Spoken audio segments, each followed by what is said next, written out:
जी हाँ, तो आप सबको मकर संक्रांति की ढेरों शुभकामनाएं और महाकुंभ आस्था का महाकुंभ शुरू और लोगों ने डुबकी लगानी शुरू होती है। जी हाँ, आस्था की डुबकी। चलिए तो दिन भर रहिए सीएनबीसी आवाज़ के साथ, क्योंकि हम बताएंगे कौन से शेयरों में आज आपको बेहतरीन कमाई के मौके दिखेंगे। दमदार एक्सपर्ट्स हमारे साथ जुड़ेंगे आज फिर से। गिनी जेम्स कंसल्टेंसी के एमडी और सीईओ मेहरबून ईरानी से जानेंगे कि उनकी नज़र कहां पर है, और सेठी फिनमार्ट के एमडी विकास सेठी भी बताएंगे बाजार का फंडामेंटल मूड। जी हाँ, साथ ही साथ चार्ट से बात करने के लिए हमारे साथ अश्विनी गुजराल.com की technical analyst Ashwini Gujral, powermywealth.com के संदीप वागले, LFS ब्रोकिंग के राजेश सतपुते, चॉइस ब्रोकिंग के एग्जीक्यूटिव डायरेक्टर सुमित भगाड़िया और रजत के बोस.com के रजत के बोस होंगे।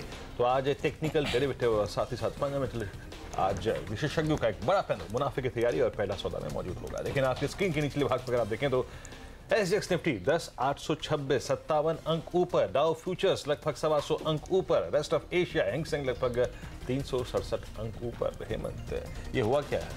ये सबको पता है कि यूरोपियन यूनियन से दरअसल ब्रिटेन अलग होने वाला है। जो तिसेरा में अपना प्रस्ताव रखेंगे उसके ऊपर वोटिंग होगी, और मानकर चल रहा है बाजार कि ये हारने वाली हैं और ये अनिश्चितता थोड़ी और लंबे समय तक चलने वाली है। तो एशियाई बाजारों ने देखिए एक बेहतरीन प्रदर्शन दिखाना शुरू कर दिया है। अमेरिका के खराब प्रदर्शन को नज़रअंदाज करके और इतने बड़े इवेंट को नज़रअंदाज करके इन्होंने बेहतरीन तेज़ी दिखानी शुरू कर दी है। ये दरअसल नॉन इवेंट हो जाएगा। सबको लग रहा है कि सबको पता है कि दरअसल इस प्रस्ताव के ऊपर सहमति बनने ही नहीं वाली। तो फिर इसीलिए देखिए मार्केट्स अब आगे की बातें सोच रहा है, और बहुत बड़ी गिरावट इससे इवेंट से पहले हो चुकी है। तो अब वहां पर तेजी होनी शुरू हो चुकी है। और SGX निफ्टी देखिए एशियाई बाजारों से आज संकेत ले रहा है, ना कि अमेरिका के बाजारों से। अमेरिका के बाजारों में भी अगर आप देखें तो वहां पर डाउ फ्यूचर्स दरअसल 100 पॉइंट ऊपर कारोबार कर रहे हैं। तो अब इस इवेंट को हमने पचा दिया। कल तक इससे चिंता थी और आज अब आगे की बात सोच रहा है, और एक बाउंस देने के लिए मार्केट्स तैयार हैं। हमारे लिए अच्छी बात यह है कि कच्चा तेल देखिए $60 के नीचे कारोबार कर रहा है, और ये 60 के नीचे रहता है तो कम से कम बढ़िया रहता है। कल भी हम कह रहे थे ये 60 वाला 65 होगा या 55 होगा, ये किसी को नहीं पता, लेकिन जिस ओर भी ये जाएगा बाजार उसी हिसाब से रिएक्शन देना शुरू करेंगे। तो ये 60 वाला 65 कम से कम नहीं हो रहा, ये देखिए उसके नीचे जा रहा है, ये अच्छी संकेत है। तो मार्केट्स हमेशा इवेंट्स को डिस्काउंट करता है, और ये इवेंट लगभग हमने डिस्काउंट कर लिया है, क्योंकि पिछले कई दिनों से लगातार, ऐसा तो नहीं है कि हमें आज सुबह सुबह उठ के पता चला है ब्रेक्जिट के ऊपर सहमति नहीं बनने वाली है, पता है हमें कि नहीं बनने वाली। वैसा ही आप देखिए जब खराब खबर आ जाती है तो मार्केट उसके बाद आगे चलना शुरू करता है। वो दरअसल इस समय नजर आ रहा है, लेकिन डेटा क्या बता रहा है ये बताइए। देखिए, मैं आज के सेशन को ना दो भाग में अप्रोच करूंगा। First half, second half. क्यों? क्योंकि एक चीज समझ लीजिए कि भले ही डाउ फ्यूचर्स ऊपर है, भले ही SGX निफ्टी ऊपर है, लेकिन मेरा कोई भी ट्रेड जो होता है उसका एक बेस होता है। उसका बेस क्या है? निफ्टी और निफ्टी बैंक के चार्ट्स लिखाइए प्लीज एक बार। कल क्या था? वास्तविकता क्या थी? कल वास्तविकता ये थी कि निफ्टी बैंक खुला ही 27,330 के नीचे। उसमें कमजोरी पूरे दिन बरकरार रही। वो लोअर लेवल से कोई बहुत स्ट्रॉन्ग पुल बैक देके नहीं आ पाया, तो आपका सबसे बड़ा इंडेक्स कमजोर था। निफ्टी ने इंट्राडे में 200 एक्सपोनेंशियल मूविंग एवरेज को वॉलेट किया, लेकिन उस रेंज से पुल बैक बहुत कम था, फीका था पुल बैक। हालांकि अगर आप देखें एक लॉन्ग की अप्रोच हमने मिड सेशन में कर ली थी फ्यूचर एक्सप्रेस में, लेकिन अब इस तेजी के साथ हमें करना क्या है? जैसे कि हेमंत ने पूछा कि एग्जैक्टली क्या हो इंडेक्स पे रणनीति, तो याद रखिए इस सेशन को हम दो भाग में अप्रोच करेंगे, फर्स्ट हाफ, सेकेंड हाफ। आइए ग्लोबल संकेत, जैसे कि हेमंत ने यहाँ पे पैमाइश करी, वॉल स्ट्रीट की बेहद शानदार, गुड। FIs के आंकड़े खराब, बताऊंगा क्यों, बारीकी से समझाऊंगा। DI इज गुड, और टेक्निकल और F&O सेटअप न्यूट्रल, क्योंकि हमने एक बार फिर से 200 EMA को रीगेन करके कल क्लोजिंग दी है। FIs के आंकड़ों पे आइए, 732 करोड़ रुपए का कैश का बिकवाली का आंकड़ा, और याद रखिए 10 सेशन में जनवरी के 10 दिनों में लगभग 4100 से 4200 करोड़ रुपए की बिकवाली, यानी आपका कैश मार्केट FIs चैलेंज कर रहे हैं, याद रखिए। DIs ने करीब 527 करोड़ की खरीदारी करी, और इसीलिए मैंने इनको अच्छी ट्रेजेक्ट्री में रखा। लेकिन अगर FIs के आप नेट के आंकड़े देखें डेरिवेटिव्स के, तो 324 करोड़ की बिकवाली। अब आइए आप निफ्टी पर, इंडेक्स फ्यूचर्स पर 990 करोड़ की बिकवाली। FIs ने कल 13,552 कॉन्ट्रैक्ट्स शॉर्ट किए हैं। 13,552 कॉन्ट्रैक्ट शॉर्ट किए, वो मंदी खेल के गए इंडेक्स पर। इंडेक्स ऑप्शन में 20 करोड़ की बाइंग, और याद रखिए कल लॉन्ग पुट यानी मंदी 16,236 कॉन्ट्रैक्ट्स एफआईज ने शॉर्ट किए, लॉन्ग किए हैं। हाँ, और जो बात मैंने शुरुआत में हेमंत से कही, और हेमंत ने भी अगर आप देखें स्वीकार करी, कि स्टॉक फ्यूचर्स पर रही है। स्टॉक फ्यूचर्स में कुछ स्टॉक्स जैसे बैंकिंग में, कुछ स्टॉक्स जैसे फार्मा में, कुछ स्टॉक्स अगर आप देखें तो मिड कैप बैंकिंग में वो उनके रडार पे थे। स्टॉक्स फ्यूचर्स पे अगर आप देखें वो क्लियर मैंडेट दे रहे थे कि वो इंडिविजुअल स्टॉक्स पे फोकस कर रहे हैं। तो आपकी रणनीति बतौर एक रिटेल इन्वेस्टर या ट्रेडर स्टॉक्स पे ज़्यादा अच्छी होनी चाहिए। इंडिविजुअल स्टॉक्स पे रहेंगे तो विनिंग कॉम्बिनेशन आपका ज़्यादा अच्छा रहेगा, स्ट्राइक रेट ज़्यादा अच्छा रहेगा। लेकिन एफआईज की डेटा खराब है इंडेक्स के लिए, याद रखिए, निफ्टी बैंक के लिए। अब आइए आप निफ्टी के ऑप्शंस पर देखिए। अगर आप कॉल्स को देखें, आपकी स्क्रीन पे 3 स्ट्राइक्स आएंगी। 10,800 के रेंज में क्या कॉल राइटिंग हुई, 3 लाख कॉलें बिकी। 10,900 पे 5 लाख कॉल बिकी। 11,000 पे 230 कॉल बिकी। तो याद रखिए, ये जो 800 और 900 पे कॉल बिकी है ना, करीब करीब 8 लाख, ये इंडिकेट करती हैं कि 840, 860, 870, 880, 900 ये बहुत स्ट्रॉन्ग सप्लाई जोन रहेगा। यहां से मोमेंटम फिजल आउट हो जाए, तेजी बिखर जाए, इसके चांसेस हैं इन आंकड़ों के मुताबिक। पुट्स पे आइए। कल पुट्स में अगर आप देखें एक चीज हुई कि कल 10,700 की पुट में ओआई बिल्डअप हुआ और 10,500 की पुट ओआई लूज कर रही थी और 10,600 की पुट ओआई अपनी तरफ खींच रही थी। तो ऑप्शन डेटा अगर आप इसको बिल्कुल तालमेल और पैरेलली देखें एफआईज के आंकड़ों से तो अच्छा नहीं है। याद रखिए, एसजीएक्स निफ्टी के स्तरों को देखते हुए और कल के इस डेटा को देखते हुए और कल के चार्ट बिहेवियर को देखते हुए, मैं अगर लॉन्ग था कल सेकेंड हाफ में एक पोजीशन मान लीजिए लॉन्ग की ली थी, तो 830, 840, 850 के आसपास अपने लॉन्ग्स को अनवाइंड कर लूंगा। एक बार निकल जाइए और सेशन के सेकंड भाग को देखिए, वहां पे क्या हो रहा है। क्या मेरे बहुत strong structures like HDFC bank, ICICI bank, Reliance, LNT, Infosys, TCS क्या सपोर्ट करने आ रहे हैं, तब जाके लॉन्ग करूंगा, अदरवाइज फर्स्ट हाफ में लॉन्ग नहीं करूंगा। और इसके पीछे सबसे बड़ा कारण यह है, मैं लॉन्ग करता था, मेरे को कॉन्फिडेंस था कि मेरा निफ्टी बैंक मेरे को बचा लेगा। कल लेकिन निफ्टी बैंक ने ऐसा नहीं किया। ठीक बात है। इंटरडे चार्ट दिखाइए हेमंत। अब देखिए गैप डाउन खुलने के बाद एक बार भी रिकवर नहीं किया, एक बार भी रिकवर नहीं हुआ बंदा। और देखिए मिड सेशन में हेमंत मेरे को एक बार लगा कि यार अच्छा एक मोमेंटम आ रहा है, क्योंकि पिछले एक महीने में क्या है, जब जब सरकारी बैंक नीचे बैंक से चलते हैं ना, नीचे से, तो एक पुल बैक आता था, लेकिन वो पुल बैक नहीं आया। और आप जरा ऑप्शन का डेटा देखिए, बड़ा इंटरेस्टिंग है। कल इनफैक्ट आप देखिए कि 27,300, 27,400, 27,500 क्या गजब की राइटिंग हुई है। लगभग 3-6, लगभग 9-10 लाख कॉल बिकी हैं। और नीचे पुट्स की तरफ मेरे को लगा ही नहीं कि पुट राइटर के पास कॉन्फिडेंस था। याद रखिए, पुट राइटर वो होता है जो कहता है कि बॉस ये इसके नीचे नहीं जाएगा, लेकिन उसका कॉन्फिडेंस था ही नहीं। 27,100 के पुट में कोई इंटरेस्टिंग बिल्डअप हुआ ही नहीं। तो इसीलिए मैं अभी फिलहाल लॉन्ग से बचूंगा। बहुत कन्विंसिंग नहीं है कल का डेटा, जिसके चलते मैं एसजीएक्स निफ्टी के इस ऊपरी स्तरों पर जाके लॉन्ग बिल्डअप करूंगा हेमंत। सेकंड हाफ में अप्रोच करूंगा स्टॉक फ्यूचर्स के बिहेवियर को देखने के लिए। लेकिन मैं फिर कहूंगा एज अ रिटेल ट्रेडर, अभी आपने स्टॉक 2020 पे फोकस किया, इंडिविजुअल स्टॉक्स पे फोकस कीजिए, पैसा बनेगा, डेफिनेटली बनेगा। बिल्कुल, तो स्टॉक स्पेसिफिक अप्रोच रखेंगे तो अच्छी तेजी देखने को मिल सकती है। आज भी कई शेयरों में प्रेशर भी देखने को मिलेगा। तो कौन से स्टॉक्स हैं जो हमारे एक्सपर्ट्स के रडार पर हैं? राजेश सतपुते जी हमारे साथ स्टूडियो में शामिल हैं। राजेश जी गुड मॉर्निंग, बताइए आज के पिक्स। देखिए हेमंत, कैस्ट्रॉल मुझे एक बढ़िया विकल्प लगता है। टेक्निकली कल इसने एक ब्रेकआउट दिया है, gain in open interest, gain in price, clear cut एक लॉन्ग बिल्डअप कल हमने इसमें देखा है। सिमेट्रिकल ट्रायंगल ब्रेकआउट है। टेक्निकल एंड डेरिवेटिव्स दोनों पैमाने पे अच्छा लगता है। टेक्निकल टारगेट इसका करीबन हेमंत 168 रुपीज़ के आसपास है, और इसका स्टॉप लॉस जो मेंटेन करना है वो है 154 का। एडिंग टू दैट, कल हमने फार्मा में हेमंत बहुत बढ़िया बाइंग देखी थी, और उसमें जो ब्रेकआउट कैंडिडेट था, इनफैक्ट कल हमारे क्लोजिंग शो पे भी हमने डीवीज लैब की बात की, तो डीवीज लैब को मैं डेफिनेटली फिर से रिएटरेट करना चाहूँगा। 1516 का स्टॉप लॉस होगा, मेरा टारगेट है 1580 का। वीरू कह रहे थे सब कुछ आईसीयू में चला गया है। लॉजिक तो बता दीजिए।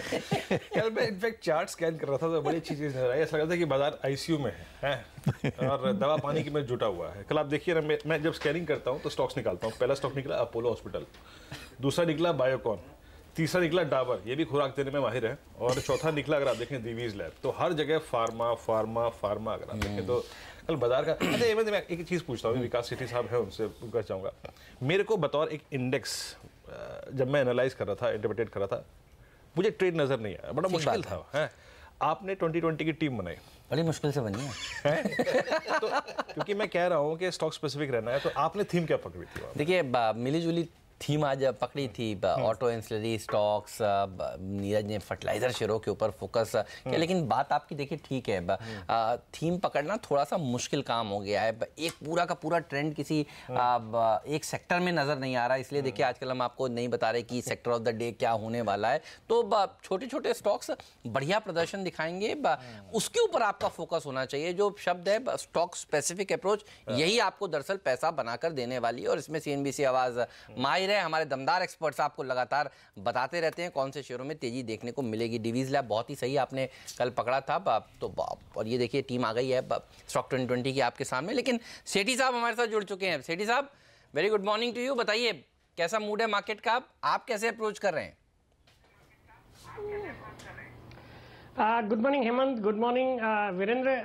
देखिए, जहां तक बाजारों का सवाल है, मुझे लगता है पिछले 3-4 दिनों की गिरावट के बाद आज वो गिरावट थमनी चाहिए। तेजी की बात मैं नहीं करूंगा, बट जिस तरह से एसजीएक्स निफ्टी दिखा रहा है, मुझे लगता है एक थोड़े गैप से बाजार को खुलना चाहिए, बट वही होगा। उसके बाद उतने गैप से खुलने के बाद फिर कोई बाजार में और तेजी बन सकती है ऐसा लगता नहीं है, क्योंकि इंटरनेशनल क्यूज अभी भी कोई ज्यादा सुधरे नहीं है। जो चाइना के ट्रेड डेटा आए वो काफी खराब आए और उसकी वजह से कंसर्न्स है। यूएस में भी जो ग्रोथ टेपर हो रही है तो उसका भी एक कंसर्न है।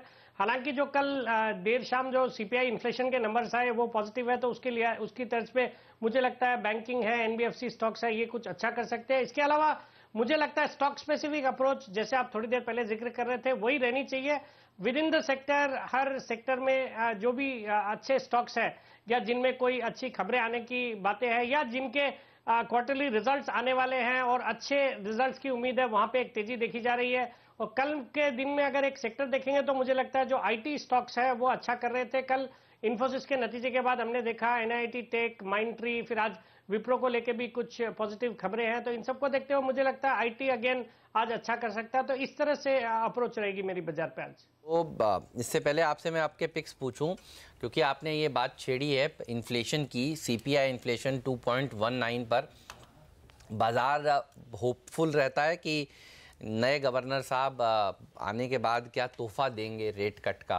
लेकिन इकोनॉमिस्ट से बात करें तो वो कहते हैं होना इस पॉलिसी में मुश्किल है। लेकिन क्या टोन ऐसी हो सकती है इस पॉलिसी की जो फरवरी में आने वाली है कि उम्मीद बने कि आगे रेट कट होगा?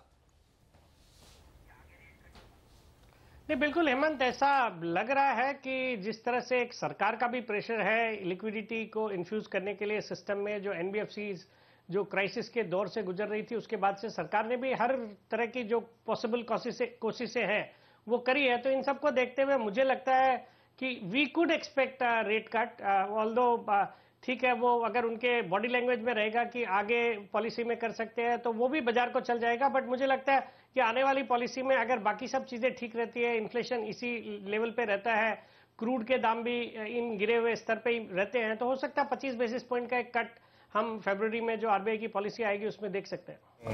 विकास जी, आपकी ट्रेडिंग कॉल्स कौन कौन सी रहेंगी आज? किन स्टॉक से फोकस करेंगे सेशन में आप? देखिए, ट्रेडिंग के लिहाज से मैंने 2 स्टॉक्स आइडेंटिफाई करे हैं। एक पहला स्टॉक है बैंकिंग सेक्टर से, प्राइवेट सेक्टर बैंक है, डीसीबी बैंक। मुझे लगता है इसके नतीजे कल आने वाले हैं। मुझे लगता है जिस तरह के नतीजे हमने कर्नाटका बैंक से देखे और उसके बाद से स्टॉक में एक अच्छी तेजी बनी है, उस तरह की तेजी डीसीबी बैंक में भी देखी जा सकती है। कल अगर आपने नोटिस किया हो, खराब बाजार में इस स्टॉक ने एक अच्छा स्ट्रेंथ दिखाया है मुझे लगता है। और आज जो सीपीआई इन्फ्लेशन के नंबर्स आए हैं उसका भी एक पॉजिटिव इंपैक्ट बैंकिंग स्टॉक्स पे देख रहा हूं। तो ऑल इन ऑल मुझे लगता है डीसीबी बैंक आज के लिए एक अच्छा ट्रेडिंग बेट हो सकता है और कल के लेवल से एक अच्छे अपसाइड इसमें देखे जा सकते हैं। दूसरा स्टॉक रहेगा अमरा राजा बैटरीज। मुझे लगता है ये स्टॉक भी फंडामेंटली एक अच्छी कंपनी है। स्टॉक अपने ऊपरी लेवल से काफी पिटा हुआ है और कल जो last half an hour of trade में जिस तरह का इसमें एक स्ट्रेंथ देखने को मिली है, हालांकि कल वो मुझे लगता है उसका मेन कारण था इन्होंने भी अपने जो इस तिमाही के नतीजे की डेट अनाउंस करी है उसके बाद से तेजी देखी है। बट मुझे लगता है ये स्टॉक भी एक तैयार है तेजी करने के लिए। तो इस स्टॉक पे भी कल के क्लोजिंग लेवल्स पे या कोई गिरावट आती है तो वहां पे बिल्कुल खरीदारी करनी चाहिए। बिल्कुल, तो ये दोनों स्टॉक्स पर रखिएगा नज़र और दोनों ही शेयरों में अच्छी रैली देखने को मिल भी रही है। तो सेठी साहब को पसंद है अमर राजा बैटरीज और बैटरी सेक्टर के लिए अच्छी बात यह है कि देखिए मेटल की कीमतें घटी हैं, लेड वगैरह और दूसरे जो रॉ मटेरियल इस्तेमाल होता है बैटरीज में उनकी कीमतें भी घटी हैं, तो मार्जिन्स अच्छे रह सकते हैं। ये बाजार मोटा मोटी मानकर चल रहा है और DCB बैंक पर भी रखिएगा नज़र। वागले साहब, गुड मॉर्निंग टू यू। बताइए पहले तो मार्केट का क्या मूड है? Good morning Hemant, good morning Viren. हल्का सा मैं बेरिश तो नहीं कहूँगा, बट ऊपर में बिकवाली आ रही है, इसको हम नकार नहीं सकते। 10,800 के आसपास शॉर्ट करना है। मैं स्पेसिफिक निफ्टी की बात कर रहा हूँ। ऑन द डाउन साइड आज के लिए मेरा 10,650 का लेवल है, ये 150 पॉइंट का रेंज है, 650-800। Nifty bank 27,000, 27,400। और जिस तरह से कल मुझे एक्चुअली लग रहा था कि हम अगर 10,900 निकालेंगे तो हम 11,000, 11,150 की तरफ की मूव की शुरुआत होगी, शायद ये हफ्ते नहीं बट अगले हफ्ते तक। कल के पैटर्न से मैं उस एंगल से डिसअपॉइंट हुआ हूँ। हम बहुत ज़्यादा गिरे ना, बट हम ऊपर में टिक नहीं पा रहे, ये मेरे लिए डिसअपॉइंटमेंट है, रिजेक्शन है जिसको हम कहते हैं। स्टॉक स्पेसिफिक सेल गेल कल एक ब्रेकडाउन मिला है। अगर आप 30-40 पॉइंट अगर SGX ऊपर है तो आपको चांस मिलेगा ऊपर में बेचने का। 330 के स्टॉप लॉस से बेचिए। 309 का मेरा 1 से 2 दिन का टारगेट है। बाय करने में मैं जाऊंगा एक डिफेंसिव स्टॉक के साथ जो है डाबर। ओके। और उसमें मैं इंट्राडे कल से हमारे आप कह रहे थे ना डाबर खरीदिए। हाँ। कल हमने जो 2 बजे का कॉल दिया था ना, उसमें ट्रेड एट 2 था। हाँ, आखिरी सौदा मैं कर रहा था इसलिए मुझे याद है, और दिन के हाईएस्ट लेवल पर जाकर उसने समाप्ति भी दी। 444 का टारगेट था। 444 का। और सर आपका टारगेट 441 का टारगेट है। और ये इंट्राडे में आज ही आ जाएगा। और राजेश की अगर साथ है तो उसमें कोई डाउट होना नहीं। नहीं, आप दोनों साथ है तो आप दोनों तो साथ हैं ही। वीरू भी आपके साथ हैं। दोपहर में वीरू कितने बजे आपने बोला था? ये जरा कल इंट्राडे चार्ट है, ये 12 बजे कॉल दी थी हमने। 12 बजे का कोई लॉजिक वॉजिक है इसका? फ्यूचर एक्सप्रेस हमारा कार्यक्रम उसी बात है। 425 पे था ही उस वक्त, तो 433-50 पे। कल डेटा बहुत शानदार है और मुझे लगता है ये इसमें देखिए इसका डेरिवेटिव डेटा बहुत अच्छा नहीं है हेमंत, लेकिन इसका कैश का डेटा बहुत अच्छा है, यानी अंडरलाइन में बहुत मजबूती थी कल। तो 425 पर वीरू ने बोला। आपने सर किस लेवल पर? 428 पर आपने बोला। और वागले साहब का आज का तो मेरा 429 का स्टॉप लॉस है। चलिए, तो नजर रखिएगा डाबर पर भी आप सभी लोग। इन तमाम स्टॉक्स पर तो हम आगे भी बात करेंगे, लेकिन अब स्टूडियो में हर्षदा शामिल हो रही हैं और हर्षदा आपको बताने वाली हैं कि ब्रोकरेज हाउसेस की रडार पर कौन से स्टॉक्स हैं। ध्यान रखिए, हम आपको 2 ट्रेडिंग सेशन से क्या कह रहे थे, TCS बेच दीजिए, इन्फोसिस खरीद लीजिए। और आज इसी तरह की कुछ रिपोर्ट्स ब्रोकरेज हाउसेस की तरफ से भी वीरू निकल कर आई हैं। बताएंगे कौन से ब्रोकरेज हाउस ने इस तरह का बयान आज दिया है। और नीरज भी हमारे साथ जुड़ चुके हैं। पहले नीरज के पास चलते हैं। नीरज बताइए, खबरों के चलते कौन से स्टॉक्स आज रडार पर रहेंगे?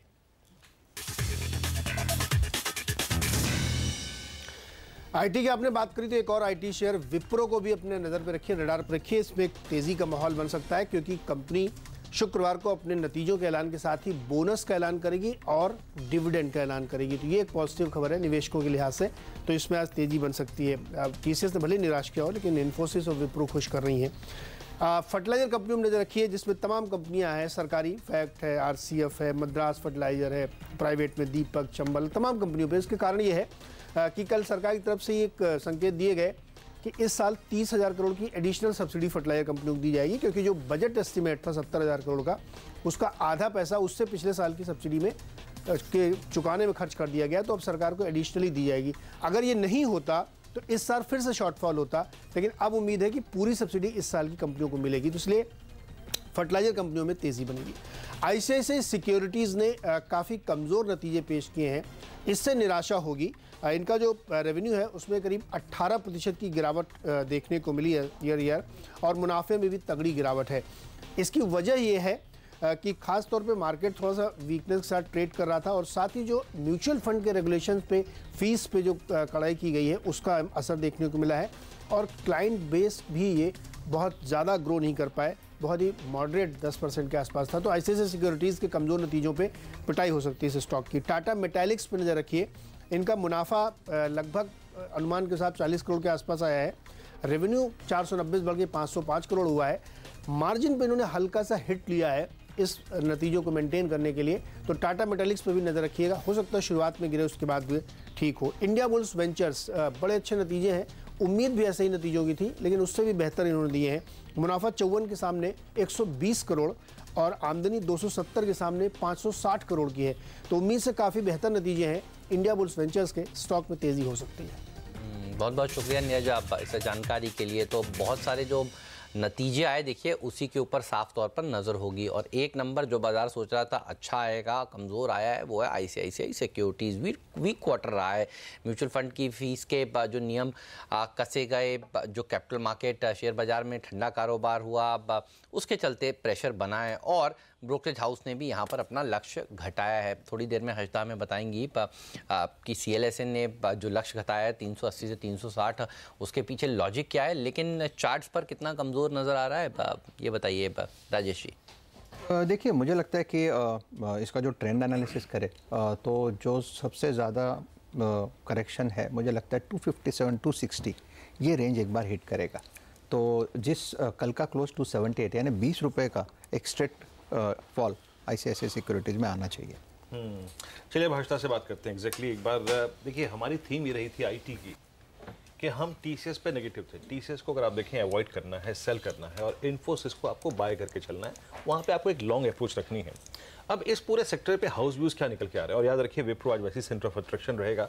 हर्षदा इनफैक्ट ये जो हाउस व्यूज निकल के आए उससे क्या एक अप्रोच निकल के आ रही है, एक क्या खोटा और खरा, इसमें कोई डिफरेंशिएशन होता है क्या इस रिपोर्ट्स के जरिए? पूरी तरह से। और जैसे आपने कहा कि टीसीएस पर बाजार का व्यू नेगेटिव है, और यही सीएनबीसी आवाज आपके सामने लेकर आया है कि यहाँ पर अब थोड़ा सा प्रेशर देखने को मिलेगा। इसीलिए ज्यादातर ब्रोकरेजेस ने भी अपने जो अग्रेसिव टारगेट से वो काटने शुरू किए। और ऑफ कोर्स इन्फोसिस एक बेटर प्लेयर सामने निकल कर आ रहा है। तो दोनों कंपनियों पर देखिए Morgan Stanley, in fact Morgan Stanley की पूरे आईटी सेक्टर पर बहुत ही डिटेल्ड राय निकल कर आई है। टीसीएस और इन्फोसिस पर जो पहले व्यूज आ रहे हैं वो मैं आपको बता दूं। टीसीएस को डाउनग्रेड किया है, ये इक्वल वेट की रेटिंग आई है। पहले ओवरवेट का कॉल था मॉर्गन स्टैनली का, और आप देख सकते हैं टारगेट चेंजेस। जो पुराना लक्ष्य था वो करीब 2260 का था, अब नया लक्ष्य इस तिमाही के नतीजे पढ़कर वो 1920 पर आया है। तो एक बहुत ही बड़े कट की बात यहां पर कही गई है। साथ ही साथ इन्फोसिस को अपग्रेड किया गया है। इन्फोसिस की जो नई वेटिंग है वो करीब ओवरवेट की है, जो पहले इन्होंने इक्वल वेट की रेटिंग दी थी। और यहाँ पर जो नया टारगेट है वो 775 का है, इन्फोसिस पर 759। भले ही इन्फी का टारगेट इतना बड़ा ना हो, लेकिन ओवरवेट की रेटिंग आ रही इक्वल वेट के मुकाबले। और ऑफ कोर्स टीसीएस की रेटिंग ड्रास्टिकली घटाई है मॉर्गन स्टैनली ने।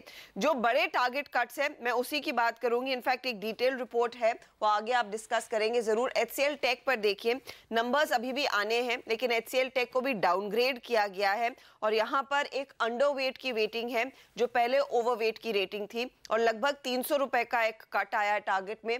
1200 पुराना लक्ष्य और नया लक्ष्य जो है वो करीब 905 का है। तो ये एक स्टॉक रहेगा जिसको आज झटका जरूर लगेगा इन्फी और टीसीएस के बाद। ऑफ कोर्स माइंडट्री और परसिस्टेंट सिस्टम्स ये भी मिड कैप कंपनियों में रेडार पर रहेंगे। यहाँ पर भी बड़े डाउनग्रेड्स आए हैं। माइंडट्री का जो पुराना टारगेट था 1265, उसे घटाकर अब 761 लाया गया है। ओवरवेट की रेटिंग से अंडरवेट का कॉल दिया गया है इस पर्टिकुलर स्टॉक के लिए। और परसिस्टेंट सिस्टम्स को भी डाउनग्रेड किया गया है। यहाँ पर भी ओवरवेट की रेटिंग थी, नई रेटिंग अंडरवेट की है। और आप देख सकते हैं करीब 250 रुपए तक का एक टारगेट कट हुआ है 760 से। जो नया टारगेट है वो 500 रुपए पर आया है। तो बहुत ही नेगेटिव व्यू मॉर्गन स्टैनली ने दिया है। और ऑफ कोर्स ये बस शुरू हुआ है टीसीएस के मार्जिन प्रेशर के बाद ही। बिल्कुल, तो आईटी सेक्टर पर आज दबाव देखने को मिलेगा। और इन्फोसिस एक ऐसा स्टॉक है जो ठीक प्रदर्शन दिखाएगा, बाकी शेयरों में दबाव बन सकता है। हर्षदा हमारे साथ बनी हुई हैं, बहुत सारे और स्टॉक्स हैं जिस पर ब्रोकरेज हाउसेस की रिपोर्ट्स निकल कर आई है। लेकिन पहले बात करते हैं विकास सेठी जी से। सेठी साहब, फंड मैनेजर्स ने यही दिखाया है, इन्फी और टीसीएस के नतीजे आते ही इन्फी खरीदिए, टीसीएस को बेचिए। ये बताइए ये ट्रेड क्या आज भी देखने को मिलेगा? और आपने दोनों के नंबर्स पढ़े और अब हर्षदा ने जो ब्रोकरेज हाउस की रिपोर्ट्स बताई, इसको देखकर आपका टिप्पणी क्या है इस सेक्टर पर? नहीं, बिल्कुल हेमंत, जो भी हर्षिता ने कहा बिल्कुल वो वही लग रहा है। मुझे लगता है जिस तरह के नतीजे और जिस तरह का जो आउटलुक आने वाले साल के लिए इन्फोसिस ने दिया है, मुझे लगता है इन्फोसिस टीसीएस को आने वाले साल में आउट परफॉर्म करेगा। और वही ट्रेड अच्छा बनता है कि आप टीसीएस को शॉर्ट करें, इन्फोसिस को लॉन्ग करें। That should be a profitable trade. और इसके अलावा मुझे लगता है कि इसमें भी पूरे सेक्टर को जनरलाइज करते हुए कि सभी नतीजे खराब रहेंगे, ऐसा मानना थोड़ा रिस्की होगा। विद इन द सेक्टर मुझे लगता है कुछ स्टॉक्स अच्छा कर सकते हैं, जैसे मुझे लगता है NIT टेक, वो उसके भी अभी नतीजे आने वाले हैं, शायद इसी वीक को आने वाले हैं, तो मुझे लगता है वहां पे नतीजे अच्छे रहने चाहिए। कल हमने स्टॉक में एक अच्छा खासा उछाल देखा है, तो उसके वो मुझे लगता है कंटिन्यू रह सकता है। इसके अलावा विप्रो ने भी जो बोनस के अनाउंसमेंट के लिए बोला है और बोनस का अनाउंसमेंट करने की बात करी है और अच्छा डिविडेंड देने की बात करी है, मुझे लगता है Wipro also could out perform. तो आज के दिन के लिए पूरे IT सेक्टर पे मैं नेगेटिव नहीं हूं, मुझे लगता है विप्रो है, इन्फोसिस है या इवन NIT टेक है, ये अच्छा कर सकते हैं। वागले साहब, आपके चार्ट क्या कहते हैं? TCS पे सेल कॉल कंटिन्यू रहेगी, टारगेट्स क्या होंगे? इन्फोसिस को हाउस ने काफ़ी वेटेज दिए हैं, टारगेट्स बहुत बड़े नहीं है लेकिन एटलीस्ट एक प्राइस स्टेबिलिटी रहेगी विद पॉजिटिव बायस, वो इशारा किया है। और बाकी आप देखिए HCL टेक्नोलॉजीज में क्या टारगेट्स रिड्यूस किए गए हैं, तो अप्रोच क्या रखेंगे आप एज ए ट्रेडर इस वक्त? एज अ ट्रेडर मैं TCS पे बेरिश हूँ, वो तो हम पिछले 2 दिनों से है। आज हमने जो कल भी कहा था 1790 का मेरा टारगेट था, आज मुझे लगता है आज आना चाहिए 1790 का। 1770 1750 इसके आसपास एक शॉर्ट टर्म बॉटम बन सकता है। इन्फोसिस पे मैं बुलिश हूँ given a longer period of time. मेरा 810 का टारगेट होगा, बट ये 3 से 6 महीने की वाली बात है, या may be a little longer than that. और 660 ऑन द डाउन साइड ये स्टॉप लॉस होना चाहिए। और कल मेरे लिए विप्रो में एक ब्रेकडाउन दिखाई दिया है क्लियर कट विप्रो में। हाँ ओके, तो मैं विप्रो में पॉजिटिव नहीं हूँ। और विप्रो में मेरे ये जो लाल वाली बड़ी बड़ी कैंडल दिख रहे हैं, देखिए हमने भी ये चार्ट्स दिखाने शुरू किए हैं। ये जो कैंडल की बात आप सब लोग करते हैं, तो मैं भी सीख रहा हूँ सर। तो ये मोमबत्तियां सीख गए वागले साहब। हाँ, हेमंत मोमबत्ती सीखनी पड़ेगी ना सर। तो, और हम दर्शकों को भी सिखा रहे हैं। तो यहाँ दोनों साइड की खुर्सियाँ खाली ये सर, ये लंबी वाली जो मोमबत्ती बन रही है, कैंडल जो बन रही है, इसका आप उनको ना पैटर्न सिखा दो और गलत सिखा दो। इसका मतलब बताओ सर हमारे दर्शकों को। हम तो सीखेंगे ही, हम दर्शकों को भी एजुकेट करेंगे। ये जो अभी देखिए इतना प्यारा ग्राफ ये दिखाया है, ये 1 महीने का, ये लाल हरी मोमबत्तियों को कैसे हमारे दर्शक देखें। हेमंत, विप्रो का मैं कब से मतलब ऊपर में टिकता नहीं, जो हम कहते हैं फ्लैटर टू रिसीव वाला स्टॉक है। कल एक ब्रेकडाउन देखा है। हाँ, शायद आज के दिन में 300 के नीचे ना चला जाए, बट 300 330 335 ये विप्रो की रेंज है। मैं विप्रो बाय करने की बिल्कुल भी सलाह नहीं दूंगा। अगर आपको IT स्पेस में अगर कोई स्टॉक लेना है, वो सिर्फ इन्फी है, सिर्फ इन्फी है। और ट्रेडिंग के लिए आप NIT टेक, माइंडट्री ये 1-2 दिन के व्यू से ले सकते हैं। अच्छा सर, आपने मेरे सवाल का जवाब नहीं दिया। देखिए हमारे डायरेक्टर साहब ने इतना प्यारा लंबा सा ग्राफ दिखाया। ये लाल वाली जो कैंडल है, ये जो बनी है ये आखिरी में, ये इससे आप नाखुश हैं क्या? ये अगर हरी होती तो आप ज्यादा। हाँ सर, विप्रो बिल्कुल, क्योंकि कल के दिन में लास्ट आवर में या 2 घंटे में अगर 15 दिन का लो ये ब्रेक करता है, मतलब कोई ना कोई स्मार्ट आदमी कोशिश कर रहा है, ठीक बात, फॉलो अप सेलिंग आएगा। बिल्कुल, तो नजर रखिएगा ये जो। अच्छा, और इन चार्ट्स पर भी नजर रखिए। CNBC आवाज ने ये एक नया काम शुरू किया है, ताकि देखिए हम चाहते हैं आप एजुकेट हो। जो सीधे सीधे तो कॉल हम आपको दे सकते हैं, लेकिन आपको पता होना चाहिए ये कॉल के पीछे की कारण क्या है। और कारण तो ये स्मार्ट हमारे टेक्निकल विशेषज्ञ आपको बताते हैं। देखिए ये जो लाल वाली कैंडल्स हैं, इससे वागले साहब फंडामेंटल एनालिस्टों को हम गलत सिखाएंगे। नहीं, ऐसा कुछ नहीं है। देखिए अब मजाक वाली बात अलग, लेकिन इससे दरअसल कंफर्ट नहीं बन पा रहा है।